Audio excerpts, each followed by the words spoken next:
masuk semua ini? Kurang satu? Pinter Mas.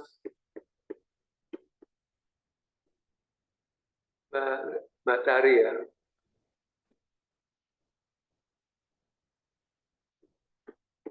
Kita nunggu Mbak Tari.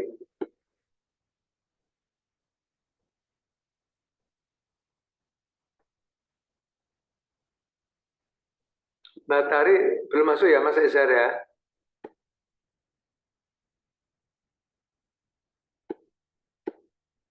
Oke, sudah masuk ya Mbak Tari? Baik. Monggo Mas Ezar disiapkan di kelas ini, silakan. Baik Bapak, mohon izin ya Pak. Di tempat duduk siap gerak. Peserta Latsar CPNS MA Angkatan 2 kelompok 3, sejumlah anggota 10 orang, hadir 10 orang, siap mengikuti materi pada pagi hari ini. Laporan selesai. Oke, baik, matur nuwun. Baik, Assalamualaikum warahmatullahi wabarakatuh. Waalaikumsalam warahmatullahi wabarakatuh. Oke, baik, adik-adik yang kami hormati, alhamdulillah kita memasuki season berikutnya, yaitu ya, kalau saya tadi dari pagi, siang, nanti sampai sore. Setelah di Kumham ini berapa? 22-24 jam, sore sampai maghrib itu, hampir maghrib itu dengan Kumham. Ini kan MA ini, ya. Jadi nyuwun tolong kita manage pertemuan hari ini dengan baik. Nah, oleh karena itu kita kan jamnya kan jam berapa tadi? 10.30 ya? Apa 10 berapa? 10.30 Bapak. Ya, nanti sampai jam 12 berapa Mas? Kita usul agar supaya tidak istirahat, kita langsung aja. Setuju ya? Kita sepakat ya. Nah, nanti tolong Mas Ezar, pas kita rampung jam 10.30 sampai jam berapa Mas? Kalau tanpa istirahat hingga 12.45 Bapak. Oke, berarti kalau ini sampai jam berapa ini? Yang sesi pertama? Kalau untuk agenda pertama, manajemen ASN dan Smart ASN itu seharusnya 10.30 sampai 13.45 dengan jeda 1 jam istirahat. Kemudian yang kedua coaching itu 13.45 hingga 15.15 Bapak. Kita sederhanakan aja 10.30 sampai 12 sampai 2 jam ya. Sampai 12 lebih 10 katakanlah ya. Berhenti, terus diberhentikan semua, terus kita masuk ke main room lagi gitu. Biar rekamannya itu produktif gitu ya. Sampai jam 1 kurang 15 gitu ya. Ya, untuk pembimbingan gitu ya. Sepakat nggih? Kalau keluar semua. Biar rekamannya itu tertib. Nanti panitia teratur ya. Ya, tadi Bu siapa? Dari pusat itu betul-betul itu memberi arahan. Itu Bu siapa tadi namanya? Mas Ezar? Bu siapa namanya? Ibu Jenny Bapak. Bu Jenny itu memang tidak secara senior ya. Hampir pensiun ya, seperti saya juga senior ya. Tapi memang tipikalnya beda-beda, nggak apa-apa. Tapi betul, kalau dari unsur MA harus ada yang begitu. Agar supaya itu betul sungguh-sungguh. Karena metode pembelajaran Latsar ini dulu namanya Praja itu betul-betul ketat. Ya, beruntung Anda itu menggunakan media pembelajaran sinkronus asinkronus. Kalau saya dulu asinkronus, jadi tatap muka ya melalui berjumpa di kelas, yaitu selama hampir 2 bulan ya. Anda kan hanya 1,5 bulan itu ya. Dulu ada yang 3 bulan ya, sekarang dipersingkat. Sekarang apalagi model sinkronus asinkronus ya, tatap muka ya hanya sebentar. Kalau dulu lama tatap mukanya, apalagi dulu tidak ada yang namanya media visual ini melalui teknologi digital, melalui laptop, melalui yang lain ya. Jadi Anda harus betul-betul ya. Kalau di klasikal di kelas itu betul-betul disiplin sungguh-sungguh gitu, gitu. Saya sendiri sebagai pengajar yang pernah kemana-mana, saya dari institusi Kementerian Agama, kebetulan ngajar di Kemenag, juga ngajar di PSDM provinsi, ngajar di punya Pemda kota, ya punya pertanian, punya kehutanan, ya kebetulan saya ini diajak ngajar di wilayah Mahkamah Agung, ya yang sebelah juga ini sama di di Kumham, ya di Pemkot dan seterusnya, ya. Dari berbagai pengalaman, ya memang ada keunikan. Memang secara umum disampaikan secara disiplin tinggi, ya. Anda termasuk beruntung, ya, masih ada keringanannya melalui distance learning itu, ya, buka tutup ya, melalui perjumpaan fisik, ya, pembelajaran klasikal, jumpa darat di kelas dan di online ini, ya enak, ya. Anda nggak usah kemana-mana, cukup dari rumah bisa, dari tempat kerja Anda sendiri bisa, ya dari kantor atau dari manapun, ya asal Anda mematuhi itu tertib, itu enak, luas sebetulnya. Dan saya memang bisa kayak gitu, tapi karena Anda di bawah Mahkamah Agung, ya pintu gerbang utama ya Mahkamah Agung. Kalau saya menilai dari segi akademis, segi ketentuan panjenengan tentang etika ya dan sebagainya. Tapi tidak saya ungkapkan secara vulgar, cukup dimengerti. Ya, ada forum penilaian di sini, Anda saya nilai, ya ada selama itu pembelajaran, ya, mengenai kode etiknya, yaitu bagaimana sikap Anda sebagai peserta latsar itu, bagaimana kesehariannya, gimana lah. Ada penilaiannya. Saya sendiri juga dinilai, tapi karena saya posisinya sebagai pengajar, ya tentunya Anda bisa tahu posisi, ya saya juga melaksanakan kegiatan secara wajar, ya dengan optimal, penuh perhatian, penuh dedikasi. Insya Allah saya menyampaikan materi sesuai dengan pakem, sesuai dengan aturan main. Jadi enak. Yang paling enak memang kita nggak usah melanggar atau berbuat seenaknya sendiri, ya kita menyesuaikan, ya saya tahu si A si B, tapi tidak perlu saya kemukakan, ya cukup, ya. Kalau klasikal lebih berat lagi, ya kalau saya ngajar pernah di Kodam, ya pernah di SPN itu milik polisi, ya pola pembinaannya, pola pengajarannya seperti militer persis, ya toh. Jangankan berbaris model militer itu dikenakan pada kehidupan sehari-hari, gitu.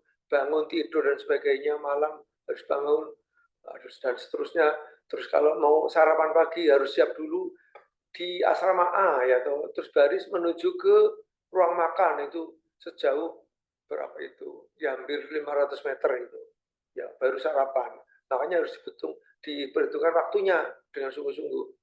Tidak ada yang boleh selamatan dan sebagainya, apalagi seragamnya kurang rapi dan seterusnya. Itu kalau kami sih tidak ya saya serahkan pada yang ngampu, ya biasanya ada yang tentara, ada yang polisi, itu ya kesemaptaan nanti dinilai lah.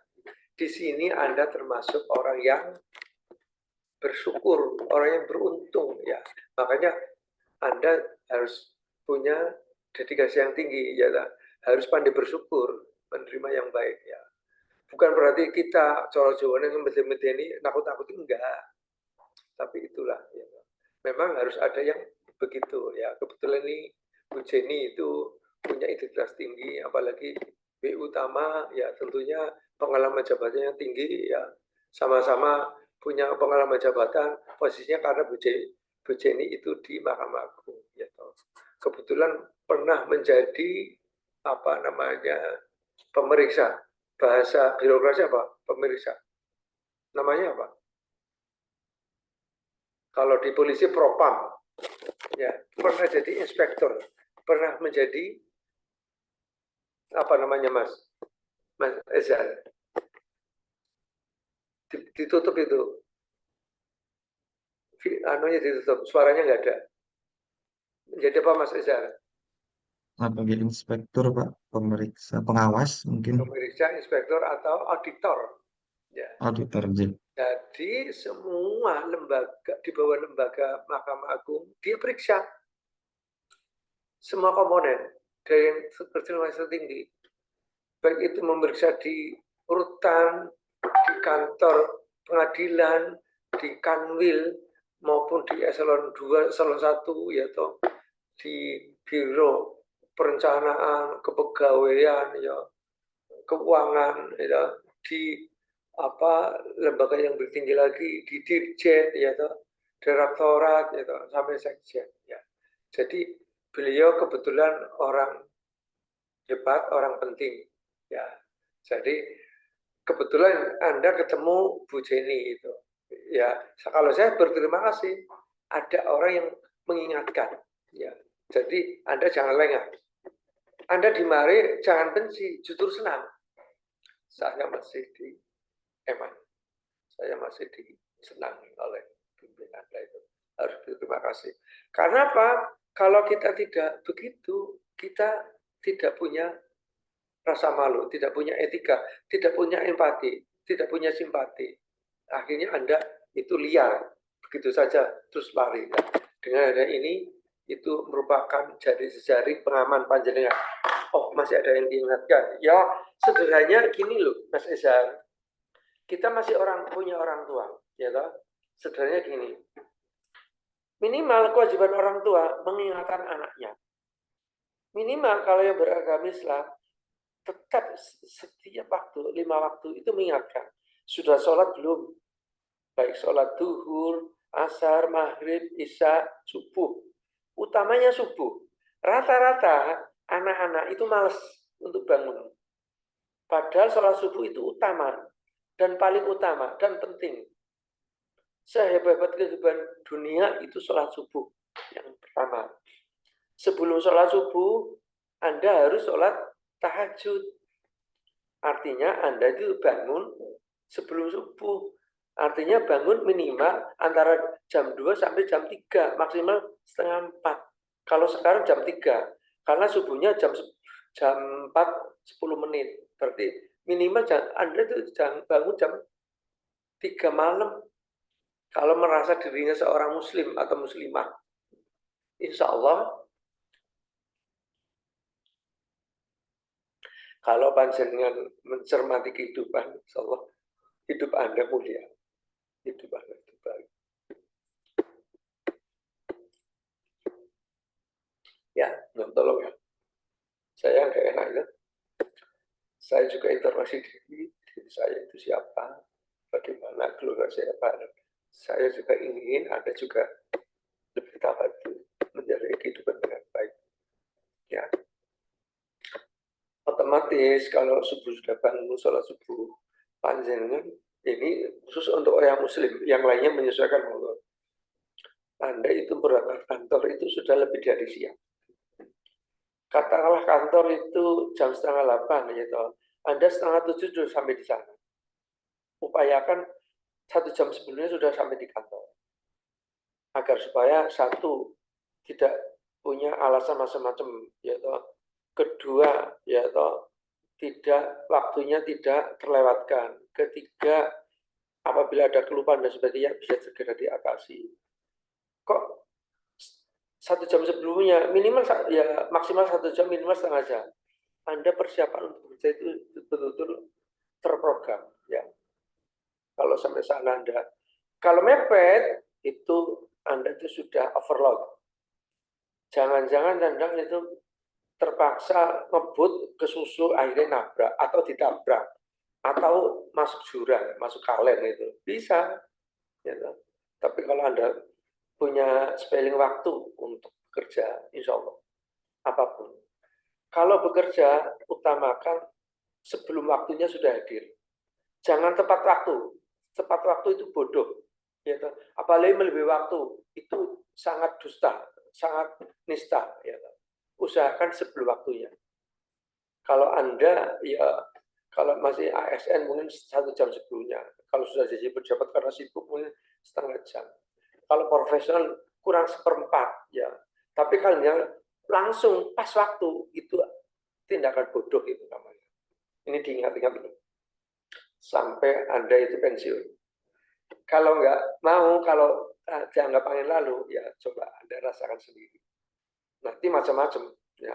Apalagi yang tugas di lapangan, ya toh, Anda mungkin di birokrasi, mungkin di lapas, mungkin di mana lah itu nanti hubungannya banyak, ya.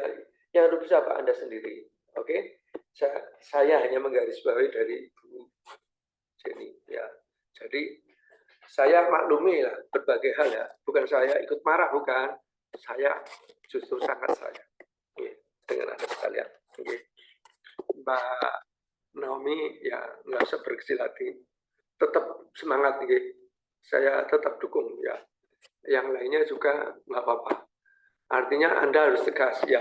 Kalau saya setarakan ada kegiatan yang lebih parah, lebih ketat ya. Tapi Anda itu termasuk iramanya irama santai, irama latan teduh, irama tenang. Jadi di tengah hiruk pikuk ini Anda harus bisa mengambil hikmahnya. Saya kira oke gitu ya. Ya ini saya ikut memberi pengarahan. Saya juga ikut bersedih.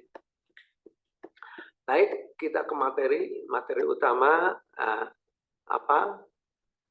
Materi utama kita tentang apa, Mas? Mas, Baik, iya, Bapak. tentang apa, Mas? Terkait manajemen ASN dan smart ASN, Bapak. Manajemen ASN dan smart ASN. Oke. Anda kemarin sudah sampai tugas yang keberapa?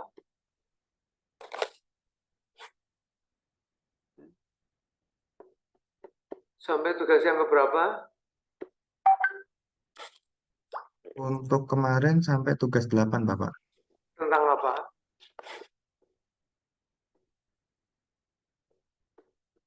Masih ingat? Tentang apa? Agenda berapa?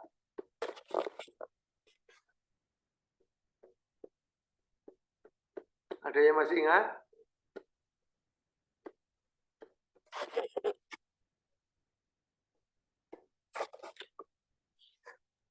Mohon izin Bapak, tugas Ya. kemarin untuk yang kelompok analisis isu di salah satu satker anggota kelompok, kemudian yang individu disuruh membuat learning journal, agenda 3 Bapak. Oke. Berarti Anda akan memasuki agenda keempat ya. Makanya ini ada pembelajaran agenda 3 tentang manajemen ASN dan smart ASN. Walaupun kemarin Anda itu sudah mendiskusikan, sudah memahami, belajar tentang ini, tapi tentunya di sini kami secara khusus memberi penguatan agar semua apa yang Anda pelajari betul-betul terpatri, betul-betul memahami, menguasai, dan akhirnya harapannya nanti bisa mengimplementasikan, menerapkan di satuan tugas Anda masing-masing. Oke? Baik, untuk itu akan saya kolaborasi, akan saya evaluasi dan akan saya mengkaji ulang. Mengkaji ulang namanya apa? Istilahnya apa? Mengkaji ulang semua apa yang telah dipelajari. Memberi penguatan. Memberi penguatan ya, sesuai dengan agendanya, yaitu memberi penguatan pada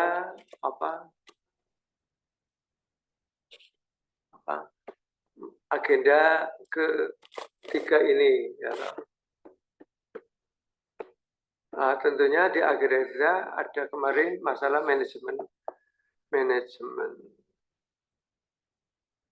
ASN dan smart ASN. Oke. Kita ke manajemen ASN dulu.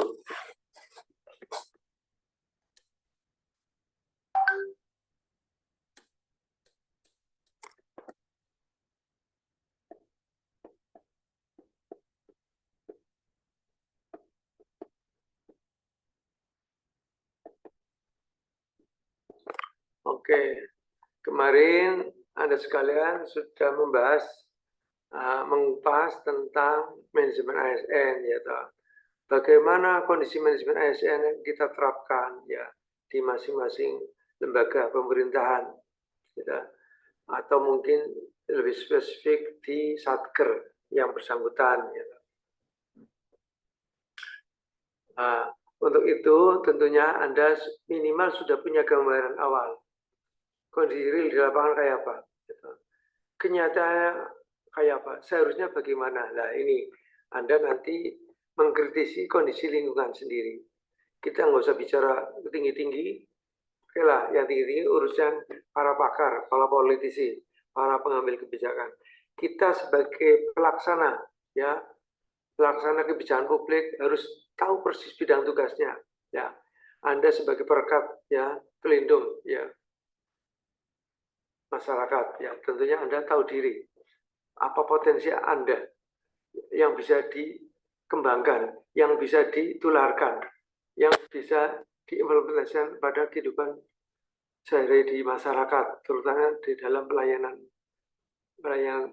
yang ada di masing-masing sektor.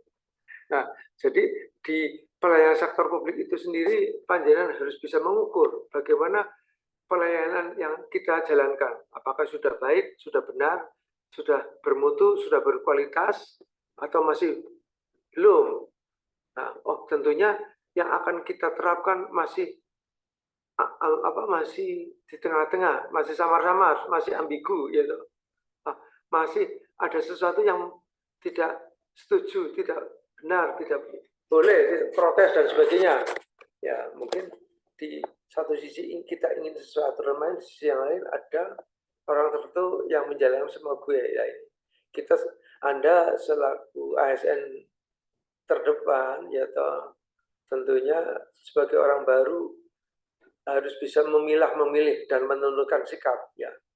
Jangan mudah terombang-ambing mungkin oleh senior-seniornya yang notabene ya orang yang stres, yang tidak taat azas, akhirnya Anda tergelincir ikut-ikutan yang tidak baik. Nah, diharapkan di sini Anda punya sikap, punya model ya. Anda itu adalah orang yang terbaik, terbagus di antara sekian ribu orang, sekian juta orang ya. Anda termasuk pribadi yang terpilih, insan yang terpilih. Karena apa? Di situasi ini Anda menjadi ASN itu sangat luar biasa. Ada orang yang punya kelebihan khusus, kemampuan khusus, apalagi kemampuan yang super. Sampai saat ini nyatanya belum beruntung masuk ke jajaran Mahkamah Agung. Ya mungkin ada teman Anda yang lebih pintar, rankingnya mungkin qualified-nya bagus, ya excellent, ya. Tapi Anda sendiri ternyata kualitasnya baik-baik saja, sedang-sedang saja masuk. Ya. Nah ini kan berarti satu tantangan, suatu hal yang luar biasa, suatu yang hebat gitu. Di sini Anda harus punya mental ya, mental bersyukur ya, bersyukur pada Tuhan Yang Maha Esa. Alhamdulillah saya dapat masuk di arena di lingkungan Mahkamah Agung. Nah ini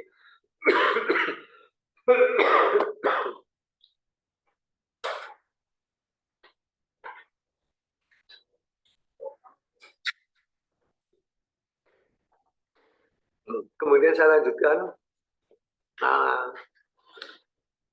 dalam menerapkan manajemen ASN, panjenengan tadi kemarin ya sudah tahu tentang fungsi peran kedudukan ASN di aparatur sipil negara, di birokrasi pemerintah kita.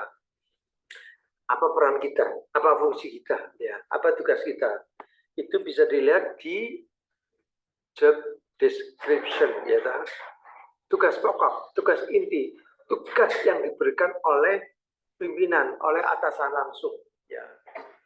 Minimal seorang ASN ya bekerja dalam satu satker minimal setidaknya 7, ya maksimal tak beraturan ya, artinya bisa 10, bisa 15, bisa lebih.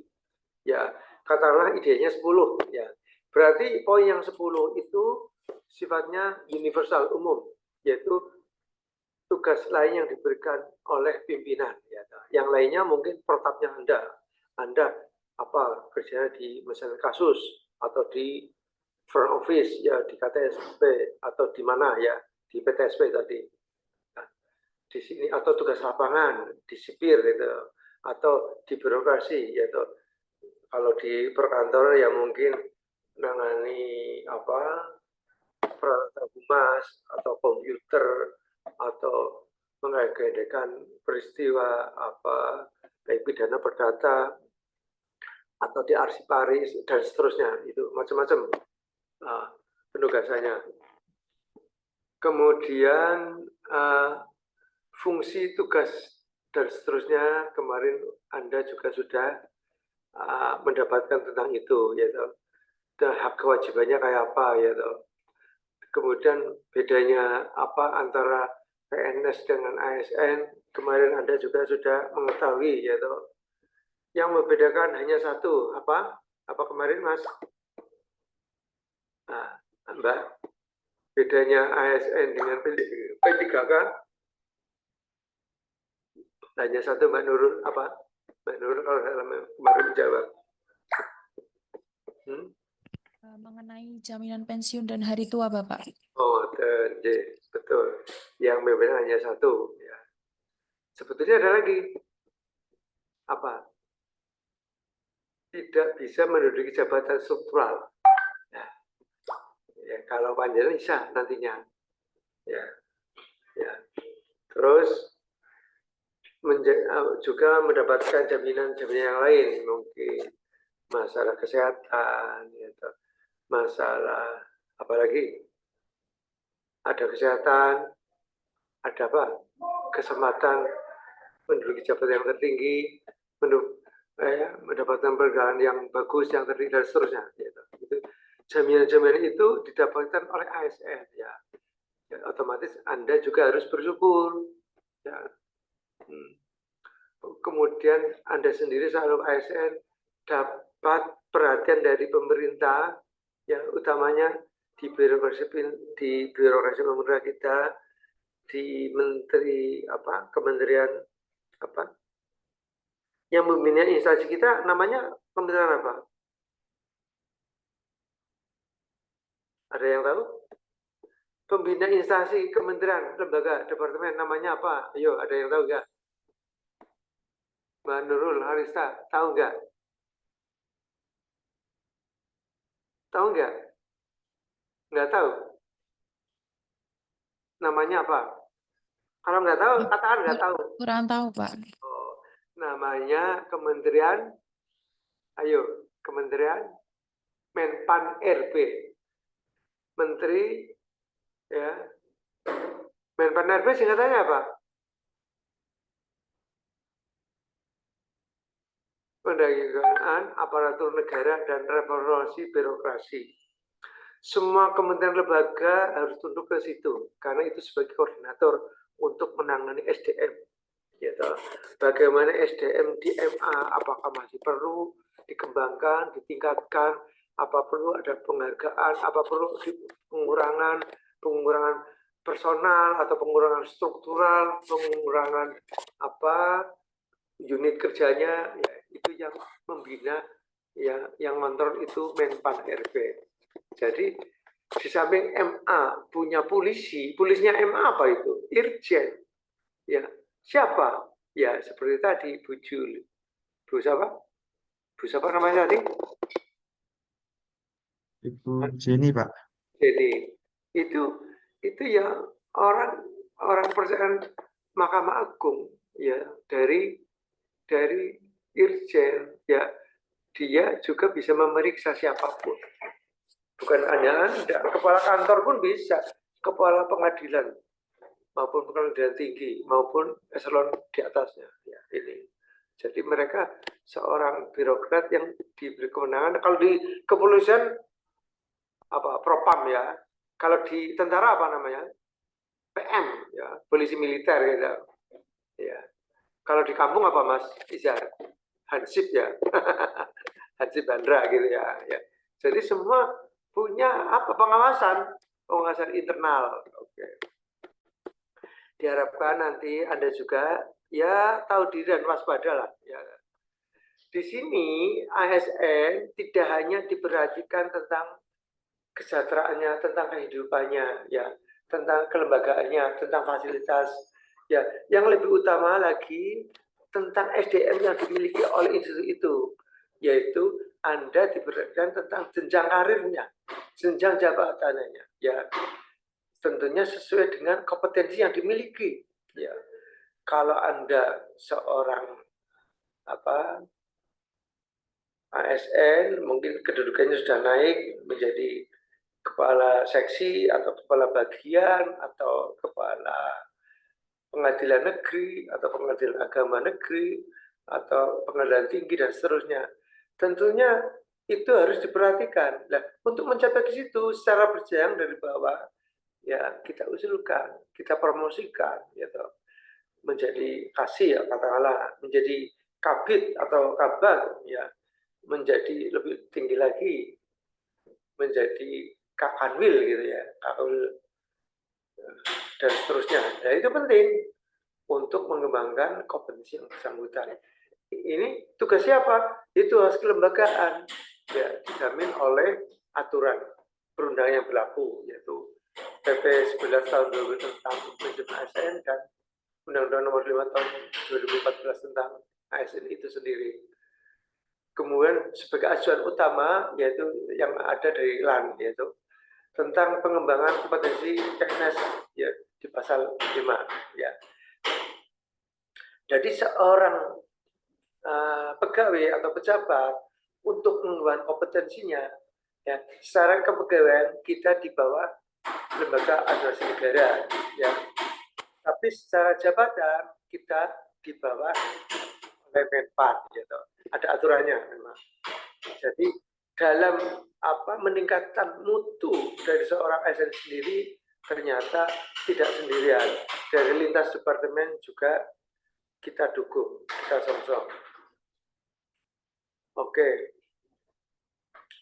Kemudian tadi ada jaminan tadi ya, jaminan hari tua ya. Dan jaminan yang lain yaitu jaminan kematian, jaminan kecelakaan kerja, jaminan kesehatan melalui Askes ya. Anda sendiri sudah ikut menjadi anggota Askes. Karena CPNS baru, ya Anda segera menyesuaikan. Otomatis masuk. Ya. Ada lagi dapat tapera, yaitu kita ambil aja. Karena gajinya sudah dipotong, ya kita ambil aja. Setidaknya kalau tidak untuk Anda sendiri, ya untuk nanti untuk keluarganya, untuk anaknya gitu. Ya. Karena itu nanti diambil, dipotong kita gaji dia sampai pensiun. Kemudian berikutnya ada jaminan berikutnya yaitu bantuan hukum. Ya, bantuan hukum secara internal dari departemen masing-masing, lembaga masing-masing, institusi masing-masing. Ya. Kemudian berikutnya itu ASN punya hak dan kewajiban. Ya. Haknya apa? Bla bla bla banyak. Kewajibannya apa ya? Ya, tentunya harus bisa melakukan tugas dengan baik, yaitu taat setia pada Pancasila dan Undang-Undang 45 dan seterusnya ya, dan menaati peraturan perundangan yang berlaku, ya, menjaga kesatuan ya, kebijakan pemerintah ya, dan seterusnya ya, bukan menjadi agen negara asing, ya itu ada pelanggaran itu ya, harus bisa mendukung menyokong kehidupan birokrasi kita. Artinya dalam melaksanakan tugas kedinasan Anda harus bertugas dengan sepenuh hati, dengan rasa pengabdian yang tinggi, dengan nilai kejujuran yang tinggi, punya rasa tanggung jawab dan punya kesadaran untuk berbuat, untuk memberi pelayanan yang baik dan lebih baik. Dan tentunya Anda harus siap ditempatkan di mana saja di wilayah Republik Indonesia. Ya, kalau menurut saya, ya kalau masih muda, saya siap di mana saja. Nah, ya alhamdulillah saya kemarin di Jakarta muter sejauh tengah. Tapi kalau boleh mestinya saya dipindah ke Irian dulu, baru ke Aceh, baru Kalimantan, baru ke Sulawesi, Sumatera ya, atau Jawa Timur, Jawa Barat, Jawa Tengah, mestinya gitu. Tapi saya kok di Jawa Tengah muter-muter aja ya. Akhirnya saya mau menghadapi pensiun, saya mendekati ibu kota provinsi ya. Saya cukup di Semarang ya. Kalau Anda, saya harapkan kalau masih muda ya harusnya berani. Entah itu wanita, entah itu pria ya. Ya. Itu tantangan. Teman saya ini ada di satu kantor ini. Ternyata penugasan pertama di Aceh. Penugasan kedua di mana? Timur. Di Papua. Ketiga di Surabaya. Nah, keempat di Jawa Tengah. Kelima di Semarang sini. Artinya memang sudah mau tahapan. Itu apa artinya? Kita lebih baik muda melalang buana daripada tua terlunta-lunta di negara di provinsi lain ya. Ya. Kalau di sini kan sudah mendekati apa? Keluarga. Ibaratnya mendekati liang lahat ya, liang kubur ya. Ya. Ya, kalau Anda punya paradigma lain ya monggo. Tapi kalau saya siap. Artinya pengalaman kerja itu ya penting ya. Apa? Fungsinya apa? Agar kita bisa menyesuaikan keadaan gitu ya. Katakanlah Mbak Meta Suryani ya, sekarang di mana Mbak Meta, posisi di mana, tugasnya di mana Mbak Meta Suryani? Di Demak, Pak. Mbak harus berani karena pindah ke Cilacap siap ya. Mbak Meta kebetulan asli orang Demak, asli orang Merenjin ya toh. Berani. Cilacap itu nomor 1 se-Jawa Tengah, daerah yang makmur, yang subur. Kalau pengadilan agama ya pengadilan negeri ya pengadilan kelas 1 Mbak, gitu. Karena jumlah peristiwanya itu banyak sekali, kasusnya banyak. Kebetulan wilayahnya luas se-Jawa Tengah. Mestinya itu dibagi 2 itu. Wilayah timur Cilacap, wilayah barat itu Pahojian, Kaungaten itu loh. Gitu. Karena luas sekali ya, jadi daerah teritorialnya itu kadang-kadang untuk apa namanya turba, untuk galangan koordinasi ke daerah itu memakan waktu tinggi itu ya. Kadang untuk apa monitoring itu tidak cukup 1 hari itu ya, berhari-hari ya. Itu kalau Anda di sana ya senang pengalaman ya, syukur-syukur 3 tahun 5 tahun ya, nanti pindah lagi kemana, Pekalongan, pindah lagi ke mana, Solo, pindah lagi ke Magelang, pindah lagi ke Kudus atau Rembang, balik Demak lagi. Alhamdulillah mau pensiun. Nah, itu namanya prestasi yang bagus ya. Saya kebetulan begitu, kebetulan menghadapi hari tua pensiun kurang berapa bulan, saya kembali ke makomnya ya toh, kembali ke habitatnya. Jadi enak Mbak ya, ya toh. Nanti saya tinggal apa nyawang anak cucu ya, cucu kita ya toh. Tinggal newang Jawa Islam, ngopeni masjid ya Mbak, ngopeni yayasan gitu, ngopeni pesantren kan gitu Mbak. Ya. Jadi Anda sendiri bisa usaha ya. Pesantren biar maju di daerahnya Mbak, walaupun dipindah kata Mbak Meta ya Suryani dipindah ke Cilacap, nggak apa-apa, tetap merintis pesantren, pindah ke Tegal merintis, pindah ke Magelang merintis. Nah, sampai menjelang pensiun kurang 5 tahun atau 3 tahun, Panjenengan jadi tokoh masyarakat yang disegani. Tahu-tahu nyalon bupati jadi bupati Demak kayak Mbak Endang gitu loh. Ya, siapa tahu itu kebetulan Mbak Endang itu teman saya Mbak Meta, teman sekolah itu. Kenal Mbak Endang ya? Mbak Endang yang mana ya, Pak? Mbak Endang jadi bupati Demak itu. Bu Esti ya, Pak?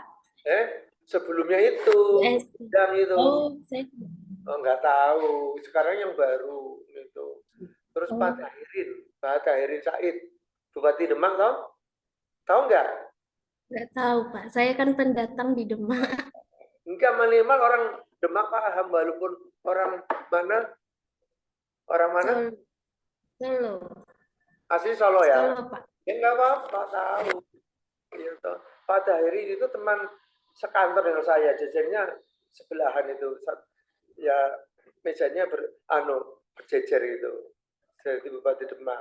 Lah kalau sudah itu kan sudah rahasia Tuhan itu, rezekinya orang masing-masing ya, rezekinya dewe gitu ya, ya bisa jadi berbagai hal itu.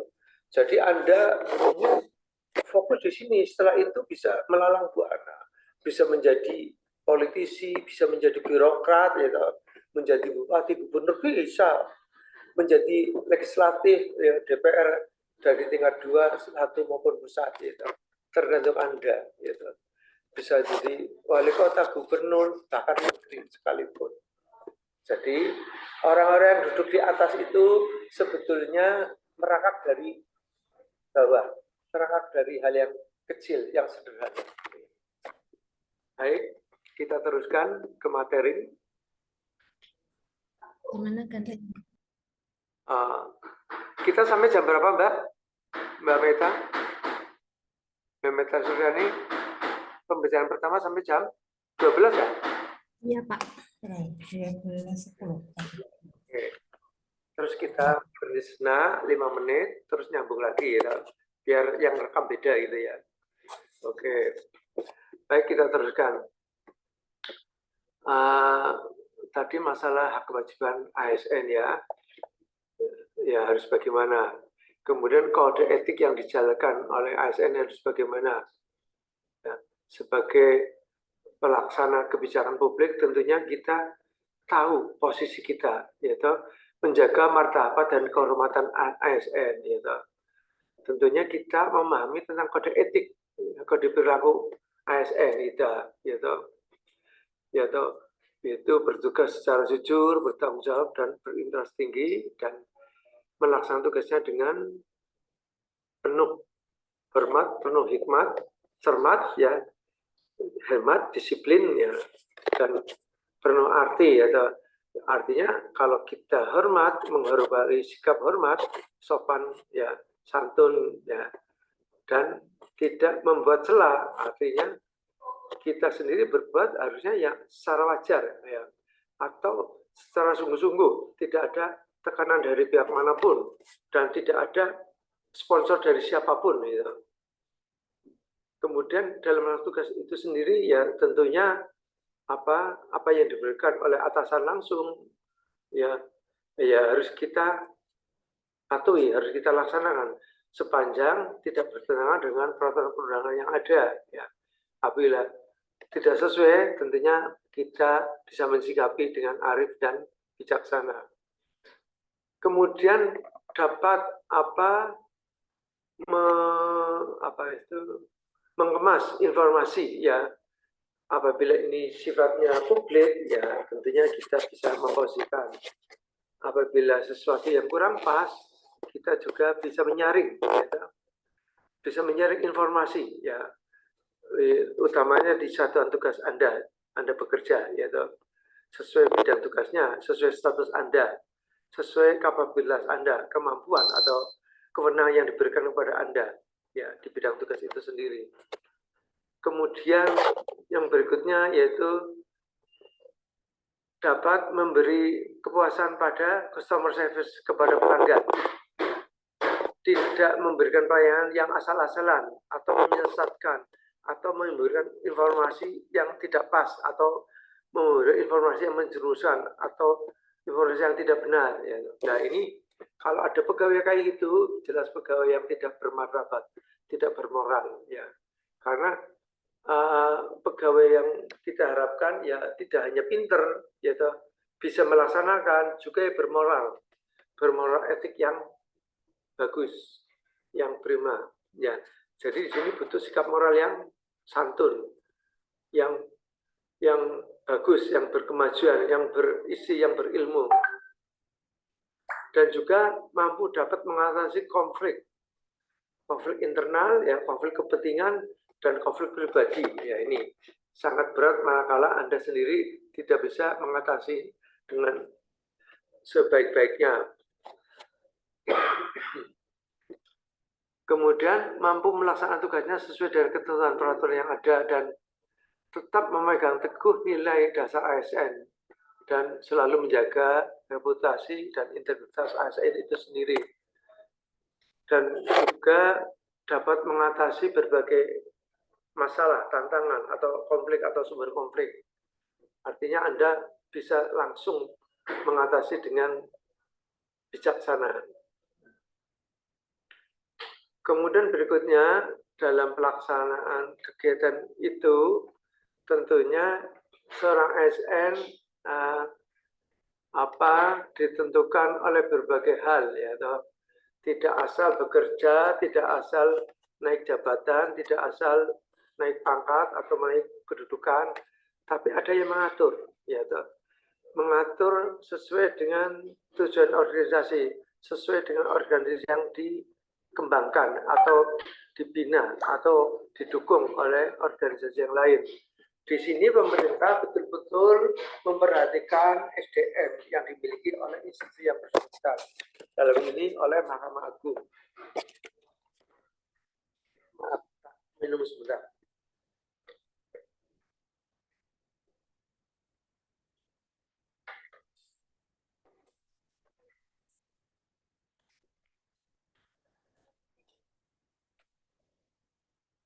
Oleh karena itu, dalam pengelolaan SDM yang ada pada organisasi itu, perlu adanya kesinambungan, perlu adanya kesetaraan agar tujuan organisasi dapat dilampaui, dapat dilalui, dapat dilaksanakan dengan baik.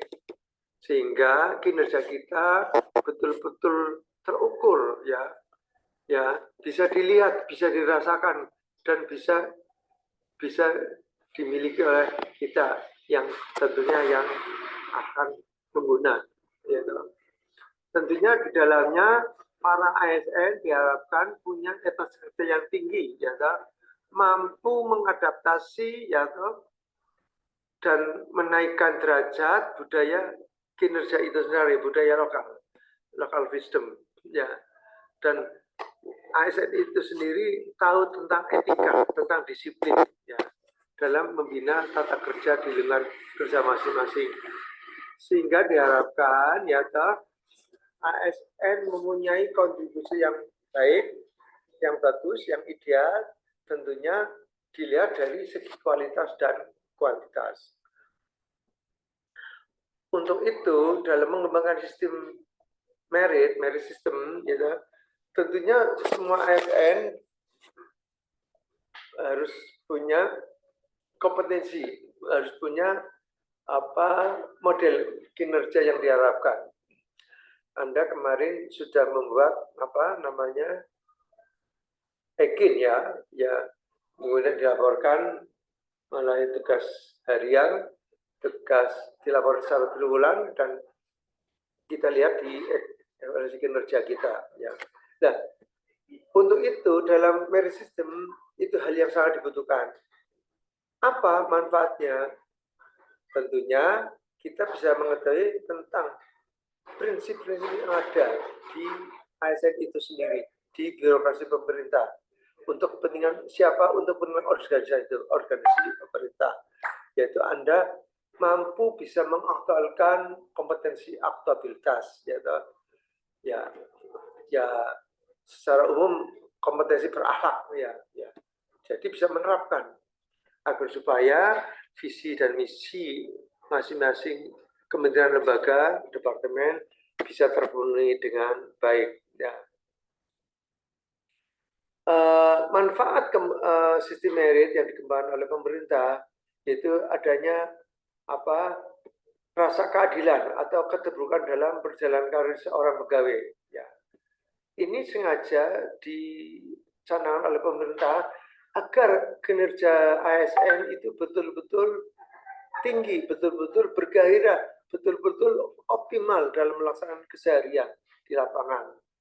Karena tanpa penghargaan itu sendiri, mereka itu bekerjanya mungkin cuma gue, atau mungkin ngelokro, atau mungkin berbagai hal terprovokasi oleh pengaruh tertentu, sehingga mengakibatkan pegawai itu sendiri, ASN itu sendiri menjadi tidak jelas dalam bekerja. Yaitu, artinya bekerja semau gue, kalau nggak ditegur oleh pimpinan, kalau tidak diingatkan oleh teman rekan sekerja ya sekantor ya. Jadi tidak bekerja tidak karuan, gitu. Sering meninggalkan kantor atau sering mangkir, gitu. Sering berbuat onar atau sering membuat sesuatu yang tidak jelas ya, sehingga menjadi keresahan di lingkungan kantor. Dan untuk itu setelah diberi proporsi yang proporsional yang seharusnya yang semestinya mereka itu dapat meningkatkan kualitas dirinya dengan baik. Artinya dalam rangka untuk bisa meningkatkan dirinya, tentunya harapan-harapan yang diberikan waktu, diberikan ruang oleh birokrasi kita, Anda bisa memanfaatkan dengan baik. Sebentar, ada azan ya, mohon maaf, berhenti sebentar ya. Berhenti sebentar, Mbak Meta, Mas. Terdengar suara adzan? Iya. Ini. Ya, Mas Miftahul Umam ya, mohon maaf ya. Baik, Pak.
Baik, mohon maaf. Tadi saya ke belakang izin sebentar ya.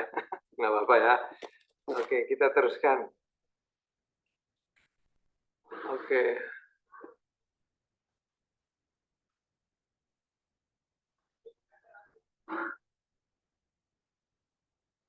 Oke. Tadi sampai mana?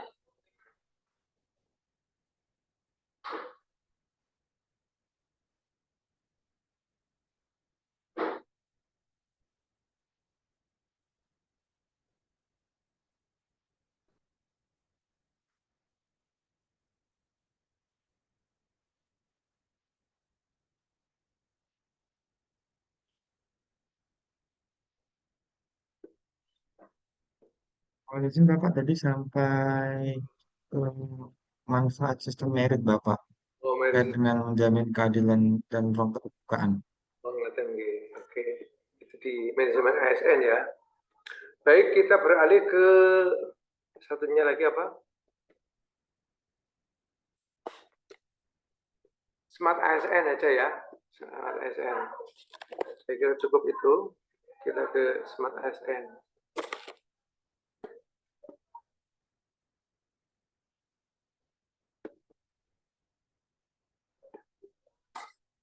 Baik. Untuk ke Smart ASN itu adanya apa?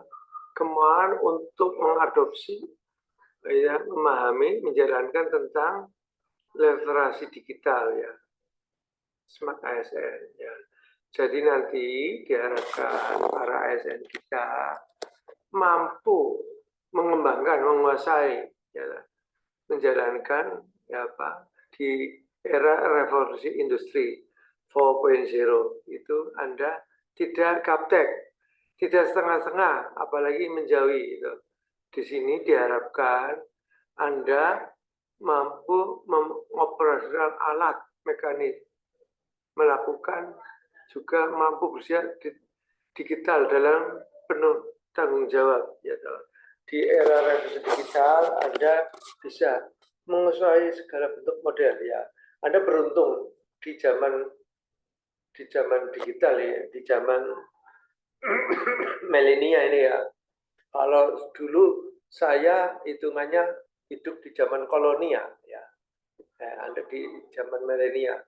Jadi Anda diharapkan mampu apa berliterasi digital ya toh.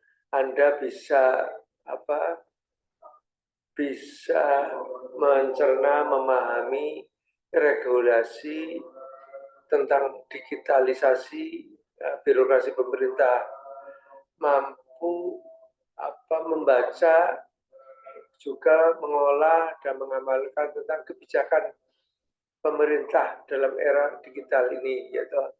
Jadi pemerintah digital yaitu ada dua, sebagai ASN ya sebagai yang bertanggung jawab untuk melaksanakan kebijakan publik, Anda tahu tentang asas, aturan atau regulasi atau kebijakan yang diambil oleh pemerintah. Kedua, Anda juga mampu mengendalikan ya sebagai fungsi alat pemerintah ya, berkat dan pelindung bangsa itu. Di era masyarakat digital itu sendiri ya toh tentunya ada aktivitas berdigital liar ya. Bagaimana Anda bisa mencermati ya di era kekinian, di era globalisasi, di era manajemen digital ini Anda tentunya punya perangkat-perangkat bantu yang bisa berbuat ya, bertindak ya, atau berkehendak untuk memutar sesuatu yang akhirnya Anda sendiri bagian dari sistem pemerintahan yang setelah menggunakan digital itu sendiri ya. Anda kalau di secara pribadi punya apa HP, punya apa HP singkatannya apa, kata lain HP apa namanya, apa Mas? HP apa Mas Eza? Punya perangkat Yang mana Bapak? HP istilahnya apa? punya HP Gawai. Oh, gawe punya. atau apa? HP gawe atau apa? Istilah digital. Aku kali Mas Eser orang paham, orang mudeng. Apa doa? Apa istilahnya apa? Saya lupa tadi, mau mengatakan lupa. Ya, ya. Ini HP ya yang saya miliki ini ya, ini mungkin ya, orang ketok ya. Ini penampakan ini ya. Saya pegang HP tapi nggak muncul di penampakan ini. Itu HP yang kita miliki ya Anda juga punya, itu merupakan bagian dari kehidupan. Ya toh? HP kalau ya, orang yang sudah beristri, itu istri pertama sebetulnya. Kalau sudah punya anak pertama ya. Karena apa? Zaman dulu dengan sekarang beda. Zaman kolonial seperti saya, tanpa HP tetap bisa hidup. Tapi kalau sekarang saya sudah di zaman kekinian, zaman now, ya, zaman milenial, ya, namanya kurang. Ya. Kalau dulu mengamalkan nomor telepon ya minimal 20-30 masih hafal, Pak. Kalau Gus Dur sampai 100 ya. Nomor teleponnya Mbak Mita Suryani nomor berapa, Nurul Karisa berapa, ya Mas Umam berapa, ya Mbak Nurul Aini berapa, ngerti. Tapi kita mungkin sebatas ngapalnya mungkin 5 apa 10 apa 20. Ya, kalau orang dulu itu hafal banget. Ya. Karena sudah kena virus digitalisasi, saya nggak paham ini. Ya, dulu sudah ada. Jadi HP ini, ya saya katakan ibarat keping bermuka dua ya. Bila kanan kiri itu tidak terpisahkan. Gitu. Ini ibaratnya dunia akhirat. Sisi ini sepi dunia, ini akhirat. Gitu. Ini bisa mengajak kebahagiaan, ini bisa sisi lain mengajak keburukan. Gitu. Ini mengajak yang bagus-bagus, ini mengajak yang maksiat ya, yang negatif. Mungkin narkoba bisa ya, atau terus yang negatif lainnya apa? Mungkin seks bebas dan seterusnya, informasi negatif semua lah ya. Tapi yang pasti taklah ya, kalau di umat Islam ya bisa untuk mengajak kebaikan, bisa untuk tadarus dan sebagainya ya, atau yang lain kita bisa nyetel untuk keburukan ya ini. Jadi kita dilihat kita punya HP, punya gawe ya, harus bisa memanfaatkan ya baik dengan benar. Oke. Berikutnya tadi masyarakat digital yaitu punya aktivasi digital secara baik dan benar, tentunya bisa menerapkan fungsi aplikasi, bisa kita manfaatkan, dan lebih utama lagi adanya penunjang yang utama jadinya, yaitu infrastruktur. Yaitu. Infrastruktur yang baik tentunya infrastruktur yang menunjang untuk kegiatan manusia itu sendiri. Ya. Kemarin ada infrastruktur yang kita rusak oleh pemerintah, dicanangkan supaya mengakses semua di wilayah penjuru tanah air dengan adanya dibuat stasiun pemancar ya toh. Itu yang kemarin menjadi topik untuk diskusi untuk tugas kelompok. Apa kemarin saya ingat siapa kemarin, yaitu adanya korupsi yang dilakukan oleh Menteri siapa, John Platt itu. Kemarin kelompoknya siapa itu yang menyusun itu? Di kelompok ini ya ada ya? Gitu. Ya benar. Di kelompok ini ada nggak? Kalau dulu Menteri Penerangan, sekarang Menteri apa? Infocom gitu. Jadi Menteri Infocom ketahuan ya toh korupsi sebesar 10,8 triliun yaitu karena menyalahgunakan wewenang yaitu korupsi itu, padahal itu untuk membuat apa? Pemancar BTS yaitu di wilayah timur itu, di Nusa Tenggara, di Papua, di Maluku dan sebagainya. tapi ternyata dikorupsi dan sebetulnya menyebar sampai ke Sumatera, sampai Kalimantan, Sulawesi. Nah itu kemarin ketahuan mengkorupsi. Ya, ini jadi masalah. Di kelompok ini ada ya kemarin ya? Ada nggak Mas Reza? Ada. Mas Reza, kelompok ini tugas Iya, kelompok Bapak. ada nggak kemarin? Bukan sepertinya, Bapak. Oh nggak ada, berarti di kelas Iya. lain berarti ya itu apa menyampaikan tentang apa korupsi tentang BTS itu tadi. Oke. Baik, itu ya itu tindakan yang enggak terpuji itu. Kemudian revolusi industri ya dapat meningkatkan ekonomi digital yang tinggi ya. Sekarang dengan adanya digitalisasi kehidupan ya kita serba cepat, serba mudah ya, serba aman gitu. Melalui apa? Ya sederhana saja. Kita ingin makan ya, pesan GoFood, ya, GoCar ya. Kita ingin pesan barang sesuatu melalui apa? GoGo, Agogo ya toh. Gitu. Semua serba Go ya toh. Melalui Shopee, ya. Melalui macam-macam namanya. Sampai aku rapal, saking bingungnya orang rapal malah. Ya. Itu serba cepat. Ya, sampai-sampai yang namanya kehidupan pasar, ya pasar modern namanya apa? Pasar modern namanya apa? Pasar raya gitu ya. Itu bangkrut karena adanya revolusi industri, karena adanya revolusi digital, digitalisasi ya toh. Kita cukup pesan barang sesuai kebutuhan, sesuai keinginan, sesuai harapan ya toh. Melalui apa? Pesan antar, bisa melalui COD, bisa melalui gateway dan sebagainya. Itu kita dapatkan. Mungkin ada sebagian ini teman-teman kita atau Mas Izar ternyata senang motor antik ya. Bagaimana untuk memenuhi? Ya nggak usah jauh-jauh, nggak usah jalan-jalan ke mall, ke toko-toko modern, cukup aja search cari ya. Oh butuh klakson, butuh remote, butuh apa ya, cepet aja. Paling tunggu 1 hari 2 hari jadi lagi. Jadi zaman keterbukaan, zaman kemudahan ini sangat dirasakan oleh kita ya. Tentunya kita bisa mengelola dengan baik, dengan sungguh-sungguh ya.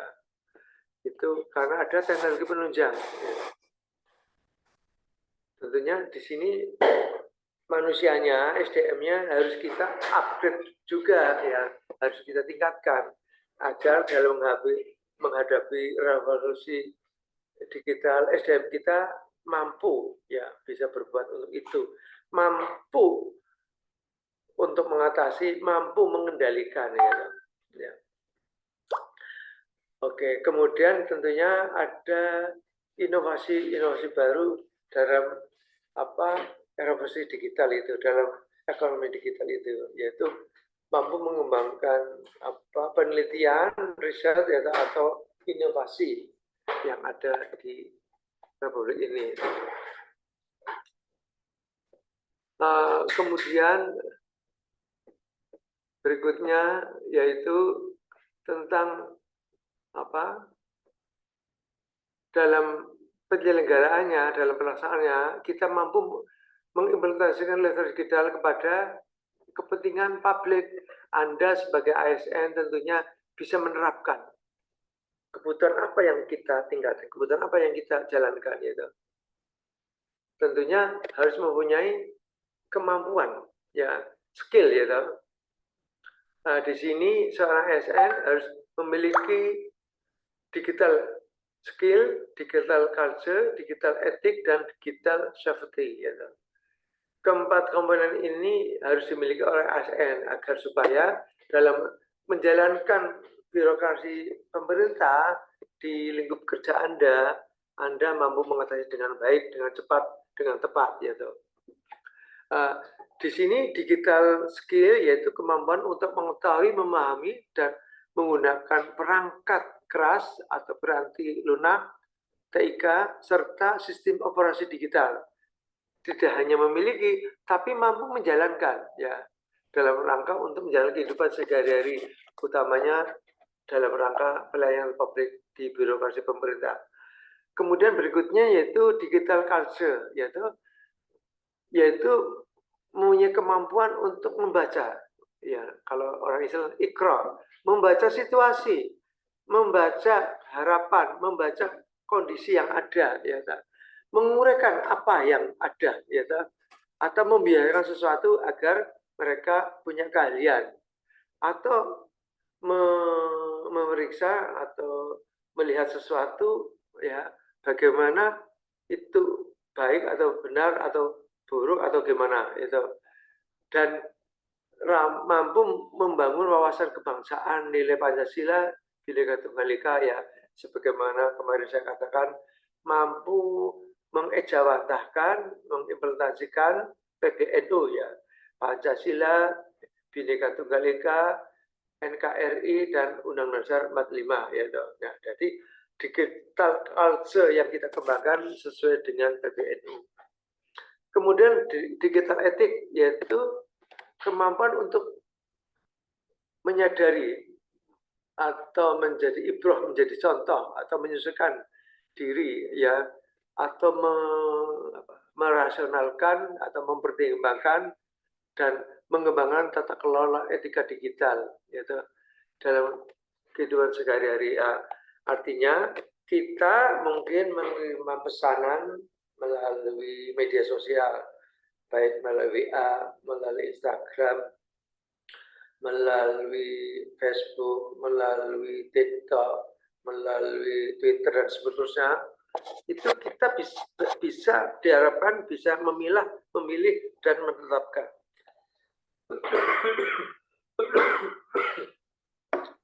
Apabila itu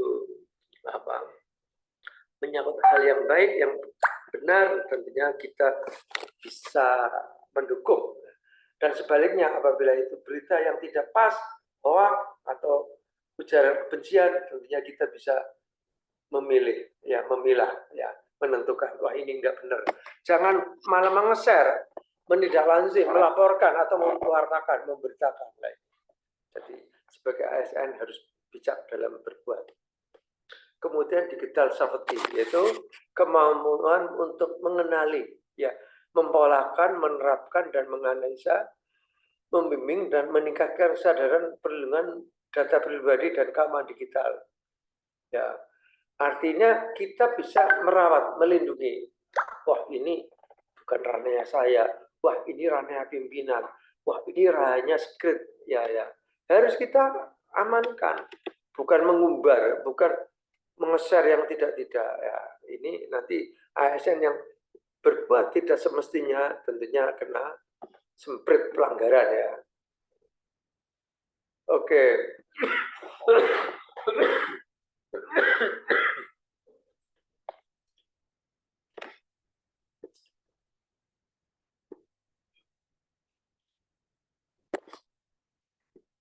Kemudian, ya, berikutnya yaitu kita harus cakap dalam media digital, yaitu artinya kita harus empan papan, ya, bagaimana seharusnya dijalankan, bagaimana tidak, dan seterusnya,